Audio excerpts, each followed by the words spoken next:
How you doing, guys? Eric from Wasteland.com. I was watching some other video recently. I don't remember exactly who it was, but they were saying something along the lines of, you know, the general gist of the video is more pro-Ukraine than Russia, or at least a pro-Ukraine stance in interpreting what's going on, which is not uncommon these days. But a comment was made along the lines of, oh, Russia said they were going to beat Ukraine, and like they were totally wrong about that, whatever. And I think if you look at the actual situation, like I've said before, I'm not pro-Russia, I'm not pro-Ukraine, I'm pro trying to figure out what the hell is going on so we can adjust our preparedness and our models for what the future might look like as accurately and effectively as possible. So being honest about the situation is one of the most important things you can do when trying to be prepared, is because you have to plan for what's really happening and what's probably actually going to happen, not what you want to happen. So none of this has anything to do with what I want to happen. It's purely what I think is happening, what's going to happen. And I think if you look at the situation, it is absolutely inarguable that Russia has defeated Ukraine. If you look at the amount, and I'm talking about the Ukrainian military, this is inarguably a fight now between, as it has been pretty much the whole time, but especially now between Russia and NATO.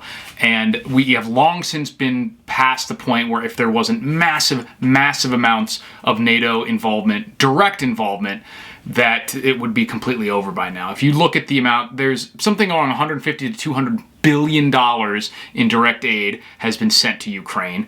I happen to know personally that there are special forces boots on the ground in Ukraine, which of course everyone could guess. What exactly they're doing there obviously could be up for debate, but we have troops on the ground there to some extent. And just look at this, I'll put a link in the description to this Wikipedia, which if they're biased at all, it's almost certainly in favor of Ukraine. And they have a list of military aid that has been given to, I don't even know if I want to read all this because it's insane, but I'll just start going down the list by countries. Albania has given them 2 ambulances, different ammunition, $1 million. 28 armored personnel carriers, 90 Bushmaster vehicles, 6 towed artilleries, 300 loitering munitions.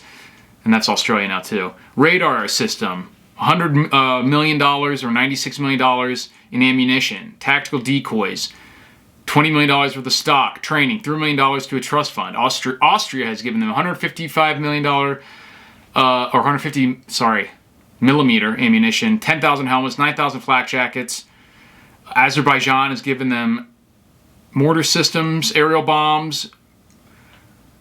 Belgium has given them 80 infantry mobility vehicles, 40 heavy mortars, 240 vehicles, 10 remotely operated unmanned underwater vehicles, looks like 1,500 anti-tank weapons, a shitload of small arms and ammunition, miscellaneous equipment. Bulgaria has given them tanks, it doesn't say the number, multiple rocket launchers and artillery, doesn't say the number. Cambodia has given them training in removing landmines.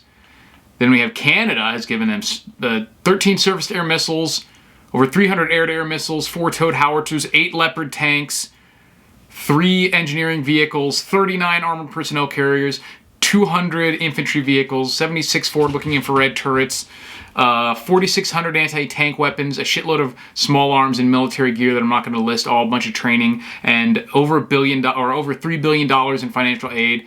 Colombia has announced that 11 demining engineers have been sent. Croatia has given them 14 helicopters, 55 towed artillery, a bunch of rocket launchers and small arms and ammunition. Cyprus is even giving them funding and training.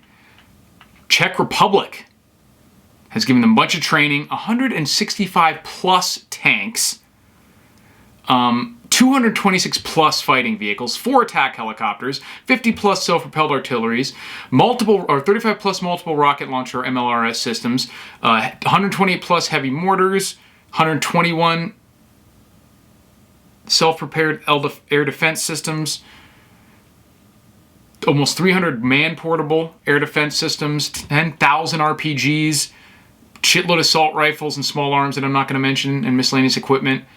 Then we get to Denmark, has given them 4 anti-ship missile systems, over almost 40 self-propelled howitzers, almost 50 tanks, 54 armored personnel carriers, tons of engineering and vehicles and equipment, heavy mortars, 407 Stingers, 25 UAVs, mine-detecting vehicle, over 10,000 anti-tank missiles, LAWs and RPGs, 54 heavy machine guns, MDUs, a MADUs, so 50 cal machine guns, shitloads of ammunition and night vision and training and financial aid.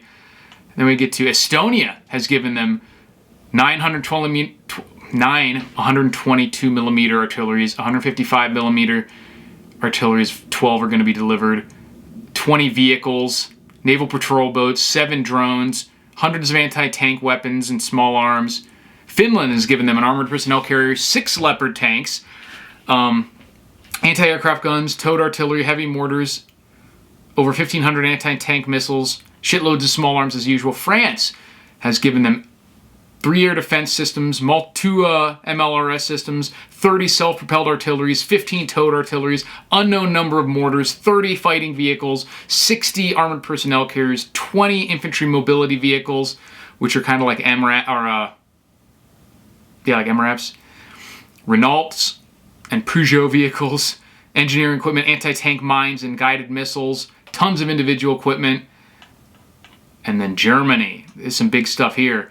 We've got 34 Gepard self-prepared anti-tank guns, surface-to-air missiles, 5 multiple rocket launchers, 20 laser-guided rocket systems, 14 self-propelled artillery, unknown number of tanks, which is at least 40, at least over 100 infantry fighting vehicles, 54 armored personnel carriers, 50 mine-resistant MRAPs, over 3,000 man-portable air defense systems, 23,000 anti-tank weapons, anti-drone systems in the hundreds, 10 radar systems, 86 unmanned aerial vehicles, 10 unmanned ships, 7 unmanned vehicles, 68 engineering vehicles, 896 miscellaneous vehicles and heavy equipment, tons of small arms and ammunition, military clothing, miscellaneous equipment, surface-to-air missiles, whatever. I go on. I haven't even got to the United States yet. We got Italy. I'll send the link in the description. This goes on for pages and pages of money and material that is no doubt far, far exceeded the initial amount of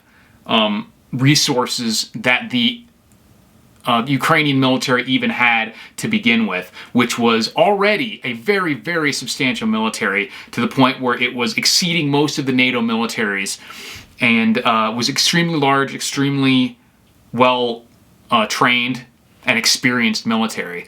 And they have to have added all of this beyond that, and it's still, you have arguments over who is winning, which, the Ukrainians may be winning, but like I said, or the Ukrainian side may be winning, the NATO side, but it is not Ukrainian military. This is not the Ukrainian military.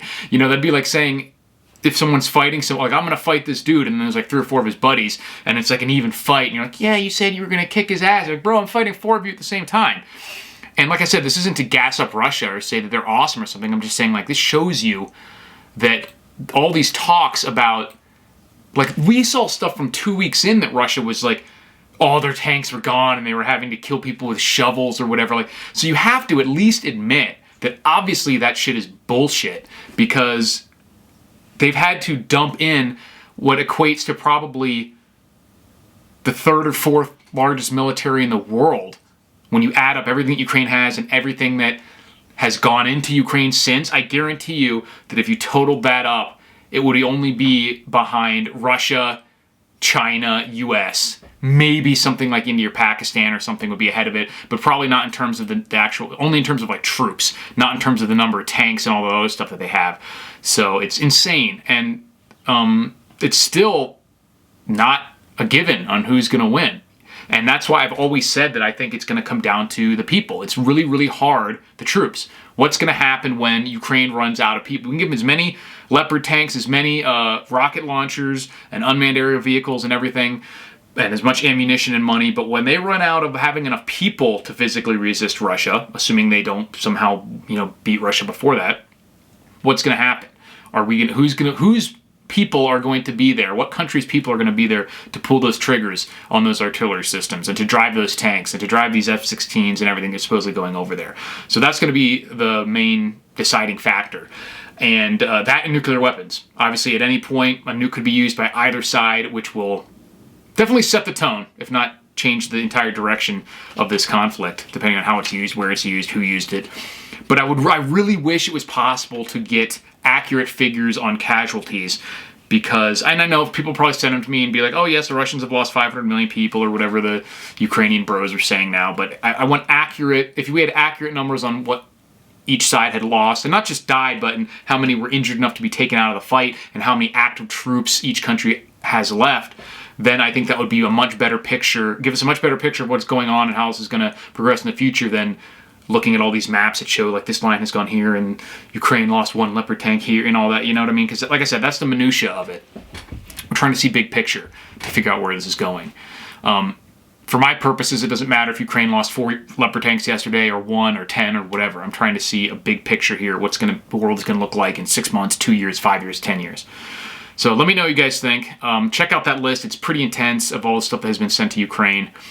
And doesn't seem to be abating. They're talking about F-16s. Joe Biden had even initially said that he didn't want to send F-16s because that would start World War III. And I was like, sure, send the F-16s. So not good. Make sure you have your respirators, like this lightweight Mira tactical respirator or their gas mask, and your potassium iodide, your food, all the normal stuff we always talk about. And if you really want to survive, you'll make sure you tuck one of these Rule the Wasteland micro survival fishing kits in your pack. Or if you really got the need to survive, the deluxe. Thanks for watching, guys, and I will talk to you soon.